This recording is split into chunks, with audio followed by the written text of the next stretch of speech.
after kumain, ganyan lang siya. Hindi siya nabawasan. So for today's video guys, ayan, dumayo pa kami dito sa Tuguegarao at dito naman kami kumain sa Jomar's Pansiteria. Ayan, nagka-crave kasi kami ng pansit, kaming magpamilya, kaya ito, pumunta kami dito para lang magpansit. Ayan, ang sarap ng pansit ng Jomar's. Gustong-gusto ko yung timpla nila kasi nga hindi maalat. Ayan, 4 kami. Bale 5, pang 5 tong anak ko.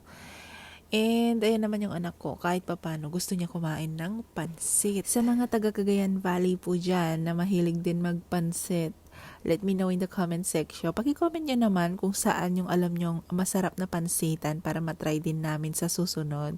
Kasi ito lagi yung kinakain namin kapag wala ng ibang choice. Masarap kasi talaga ang pansit ng Tuguegarao guys. Ayan, pakisabi naman kung saan pa yung alam niyo na masarap na pansitan. Naging regular banding na rin kasi namin ng once a week. Lalabas kami para kumain. Kaya tayo lalong tumataba. So, ayan kami. Asawa ko, bayaw ko, anak ko, ako.